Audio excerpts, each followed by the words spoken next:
सृष्टि मंगलम सेवा समिति में आहार, उपकरण, ज्ञान, औषध, करुणा जैसे महान कार्यों में सराहनीय सहयोगी परिवार हैं श्रीमान अनिल कुमार जैन, IPS रिटायर्ड, श्रीमती शशि जैन, जयपुर। अध्यक्ष श्री आदि सृष्टि मंगलम श्री महावीर जी द्वारा आहार व्यवस्था में वार्षिक सदस्यता प्राप्त की। श्री मदन लाल सुलोचना पाटनी, श्री सन्मत पाटनी, श्रीमती अंकुर पाटनी, समस्त परिवार जयपुर। मंत्री श्री आदि सृष्टि मंगलम श्री महावीर जी द्वारा आहार व्यवस्था में वार्षिक सदस्यता प्राप्त की। श्री अनिल कुमार जैन, श्रीमती चंद्रकांता जैन, डॉक्टर ऋषभ, श्रीमती गरिमा, श्री रजत, श्रीमती साक्षी आदि लुहाड़िया परिवार। कोषाध्यक्ष श्री आदि सृष्टि मंगलम श्री महावीर जी द्वारा आहार व्यवस्था में वार्षिक सदस्यता प्राप्त की। डॉक्टर अंजलि जैन, धर्मपत्नी, श्री अजय कुमार जैन, समस्त परिवार जयपुर। परम शिरोमणि संरक्षक का पद प्राप्त किया। श्रीमती राम प्यारी बाई, समस्त परिवार मुगावली।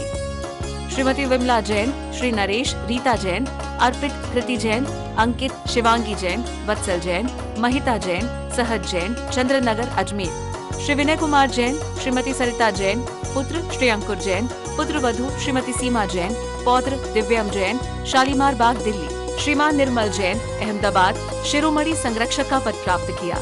श्रीमती राजबाला जैन, श्री सुनील जैन, स्वर्गीय छाया जैन, स्वर्गीय राहुल जैन, देवांशी जैन, मास्टर सिद्धांत जैन, दिल्ली द्वारा कमरे का निर्माण। श्रीमान सज्जन राज, श्रीमती पुष्पा देवी नाहर, साइदा पेट, चेन्नई। परम पूज्य जिन धर्म प्रभाविका आर्य का रत्न 105 श्री सृष्टि भूषण माता जी की मंगल प्रेरणा एवं आशीर्वाद से संचालित श्री आदि सृष्टि मंगलम श्री महावीर जी में चतुर्विध संघ आहार, उपकरण आदि की व्यवस्था सुचारू रूप से कई वर्षों से की जा रही है, जिसमें त्यागी वृत्तियों को भोजन व्यवस्था भी उपलब्ध है। 1 वर्ष की आहार व्यवस्था के वार्षिक सदस्य बनकर भी आहार व्यवस्था में सहयोग प्राप्त करके पुण्य के भागी बन सकते हैं। वार्षिक सदस्यता योजना में 365 दिन के लिए 365 सदस्य नामांकित किए जाएंगे, जिनका नाम आहारशाला में अंकित किया जाएगा। सहयोग राशि मात्र 11,000 रूपए। आप अपनी सहयोग राशि दिए गए बैंक खाता विवरण में जमा करा सकते हैं। श्री आदि Srishti Mangalam Samiti, bank of Baroda, Shri Mahavir ji. Account number 011-901-000-27378। IFSC code BARB 0SHRIMA। IFSC code का 5वां कैरेक्टर 0 अर्थात 0 है। संपर्क सूत्र 9376571002 और 7300741008। आपके द्वारा दिया गया दान आयकर की धारा 80G एवं 12A के अंतर्गत कर मुक्त रहेगा। ओठों पर यदि मुस्कान हो तो इंसान तुमसे दूर नहीं, पंखों में यदि उड़ान हो तो आसमान तुमसे दूर नहीं। अभी तक तुमने बैठकर पंछियों की तरह मंदिरों में गीत गाए, यदि श्रद्धा में जान हो तो भगवान तुमसे दूर नहीं। श्रद्धा में जान हो तो भगवान तुमसे दूर नहीं। तुम्हारा व्यापार हो, चाहे परिवार हो, चाहे रिश्तेदारी हो, चाहे राष्ट्र हो, चाहे देश हो, एक विश्वास पे चलता है। एक विश्वास होता है जिसमें विष का बास भरा होता है, क्योंकि दोस्त बनकर दगा देते हैं, प्यार के बदले में सजा देते हैं। एक माँ बाप का दिल ही तो ऐसा है, वरना कौन मुफ्त में दुआ देते हैं, कौन मुफ्त में दुआ देते हैं। कोई जीवन में कोई साथ नहीं देता है, लेकिन परमात्मा जब साथ देता है तो किसी और के साथ की जरूरत नहीं होती है। आप ध्यान रखना, आज वो पावन दिन है। आप आए थे तो 10 दिन द्रव्य बंद हो गई चढ़ना, जाओगे तो 13 दिन द्रव्य नहीं चढ़ेगी। लेकिन भगवान जब गर्भ में आए थे तब भी गर्भ शोधन की क्रिया करने के लिए देवियां आई थी, माता की सेवा करने के लिए देवियां आई थी, गर्भ शोधन की क्रिया के लिए देवियां आई थी। और कुबेर ने तो अपने खजाने लुटा दिए थे। क्यों? क्योंकि वो पावन आत्मा आने वाली है। कहते हैं शिव मजर मरुज मच्छय मध्यावादम विशोक वैसंगम काष्टा सुख विद्या विवम विमलम भजंत दर्शन चरणम। कहते कि वास्तव में शिव को पाने वाले, अजरपना पाने वाले, दोषों से रहित व्यक्तित्व आने वाला है। अभी आए हैं तो मोक्षगामी जाएंगे, क्योंकि अभी वितरागी नहीं हुए, अभी वो भगवान नहीं हुए। भगवान तो 13वें गुण स्थान में होंगे, लेकिन जब सूरज आने के पहले ही प्रकाश हो जाता है, इस प्रकार से आने के पहले उनकी पुण्य वर्गणाओं के प्रभाव से माँ भी पूज्य हो जाती, जगत जननी हो जाती। और गर्भ शोधन के लिए देवियां आती हैं। आज बच्चा गर्भ में आए तो डॉक्टर के पास पहले जाते हैं। पहले देव की देहरी पूजी जाती थी, क्योंकि माँ भी जब उठती थी तो क्या करती थी, सबसे पहले पंच परमेश्वरियों का स्मरण करती थी। आज आप लोग उठते हैं तो सबसे पहले क्या देखते हो? आप समझ गए, क्या भरोसा, कांच का घट है, किसी दिन टूट जाए और एक मामूली कहानी है अधूरी छूट जाए।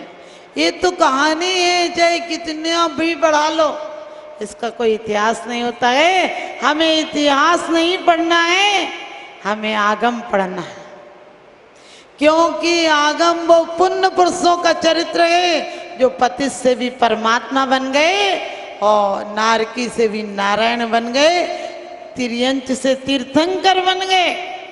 जो कुछ बन गए उनके चरित्र हैं। जो पाप से बचने का रास्ता पाप से हम कैसे बचें, चरणान योग बताता है। हम अपने भावों को कैसे संभाल कर रखें, कर्णान योग बताता है। और हम त्रैकालिक कुंज जैसी शक्ति को लिए हैं, ये द्रव्यान योग बताता है। ये सब हमारे लिए तराजू की तरह है। लोग कहते हैं माता जी हम स्वर्ग जाएंगे कि नहीं जाएंगे। हमने कही यदि इच्छा रखोगे तो स्वर्ग क्या करोगे? यदि स्वर्गों की इच्छा है तो तुम अशांत हो, स्वर्गों में जाके भी अशांत रहोगे। हमें कोई इच्छा नहीं है, हम तो इच्छाओं से रहित हैं। इसका मतलब है कि स्वर्गों की भी आकांक्षा क्या करना, क्योंकि वहां से भी लिखा है दौलत राम जी ने, विषय चाहे दावा नली दगो मरती विलाप करते दुखी सहो। वहां भी इच्छाओं की ज्वाला में जलता है और आखिरी दिन एहसास होता है कि अब जाना पड़ेगा। 6 महीना पहले माला मुरझाने लगती है। आप लोग सोचते हो स्वर्गों में बहुत सुख है। अरे आप यहाँ बीमार हो तो घर वाले कह देंगे कि नहीं बाबूजी आप बैठो आराम करो। आपको बिल्कुल गर्मी लग रही होगी तो एसी में सुला देंगे, आपको ठंड लग रही होगी तो हीटर चला देंगे, आपका स्वास्थ्य अच्छा नहीं होगा तो आपसे कोई काम की नहीं कहेगा, क्योंकि आप जाने वाले हो।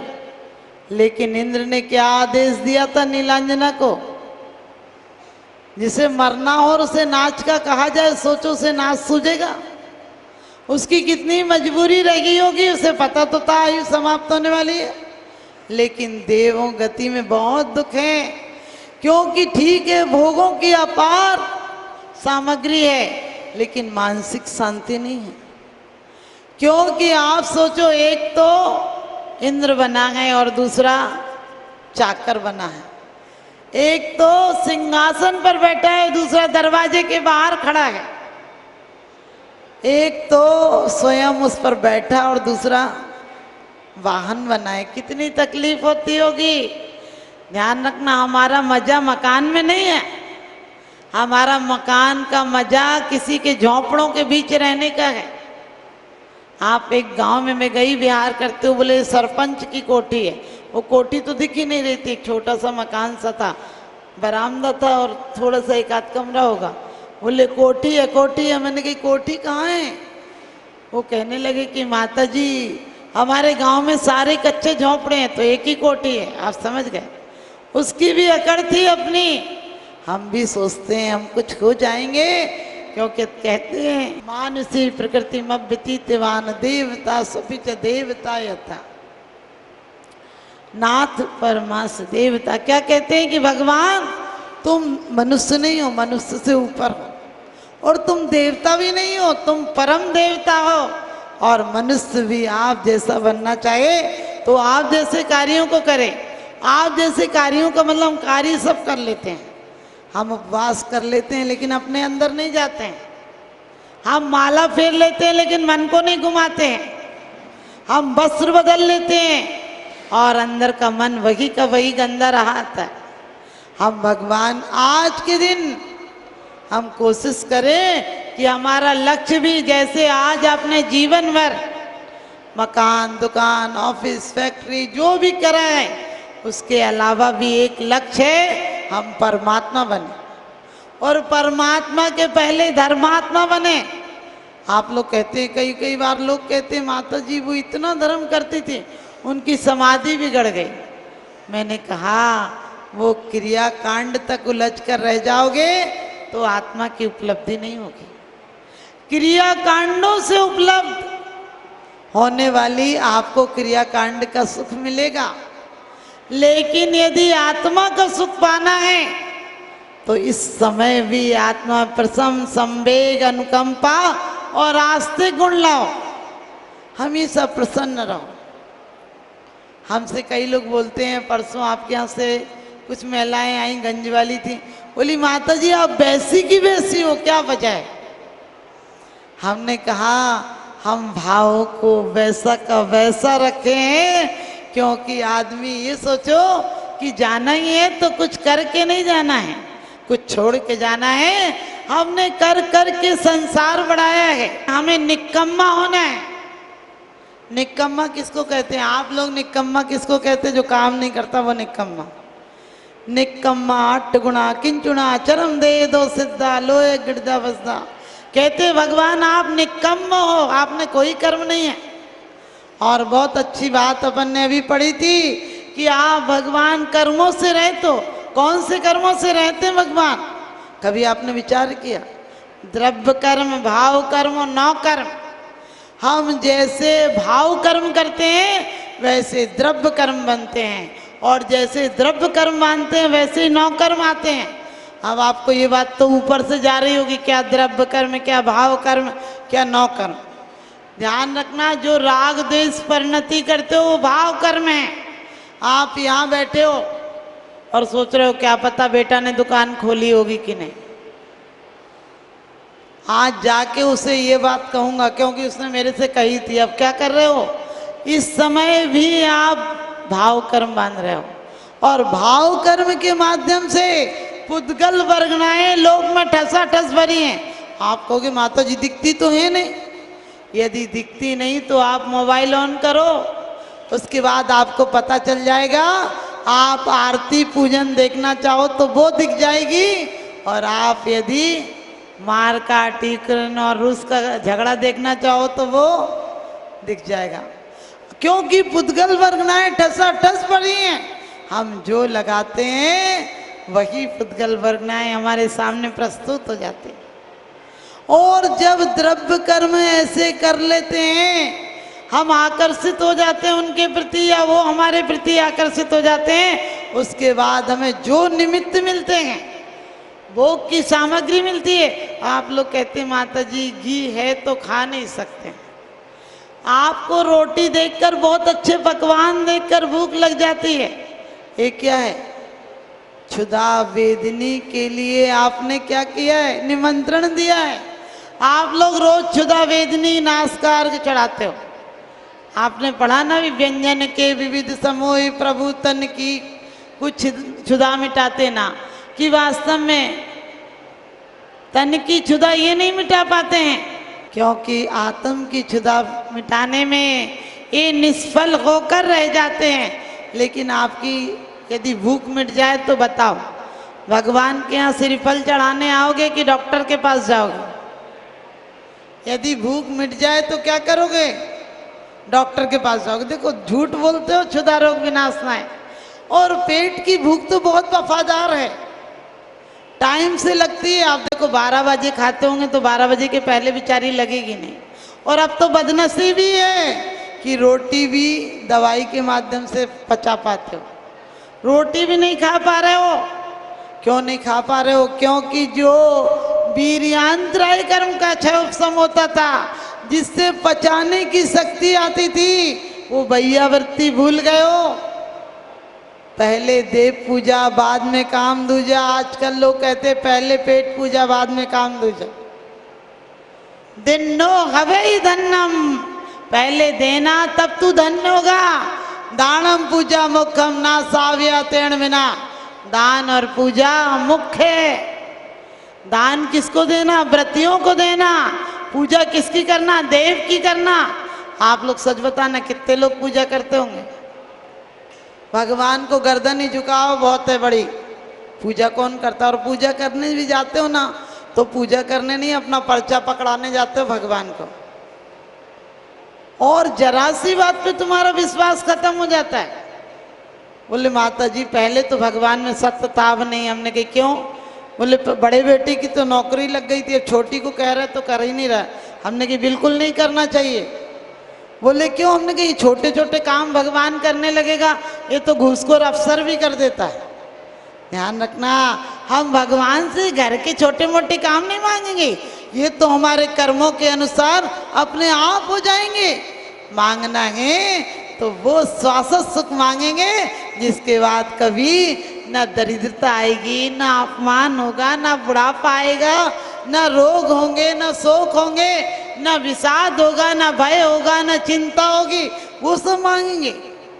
क्षुत पिपासा जरातंक जन्मांतक भयस्मया ना राग देश मोहस्य यस्य आपता स प्रकृति थे। भगवान वो सब मांगिए जो 18 दोष आप में नहीं है। आप कहते हो मोक्ष बहुत कठिन है, हमने कहा परिवार बहुत कठिन है, मोक्ष तो बहुत सरल है। मोक्ष के लिए क्या करना है? अपने आप में आना है, बाहर के लिए बहुत कुछ करना है। तो आप लोग ध्यान रखना। आप लोग अभी भाई साहब कह रहे थे कि इस बार ज़्यादा प्रयास नहीं करना पड़ा। ध्यान रखना, भविभागन बस जोगे बसाए, क्योंकि जाना उस बार भी कहीं था और मुरादाबाद चलेगा। और अब की भी सोनागिर सामान चला गया था, लेकिन अचानक उस दिन मुरादाबाद वालों की खबर आई और माता जी कहने लगी, माता जी हम 3 बार ही क्षेत्र तक गए लेकिन मुझे दर्शन नहीं हुए, मुझे जीवन में कभी दर्शन होंगे या नहीं होंगे। मैंने कहा चलो इस बार तुम्हें दर्शन करा के रहूंगी।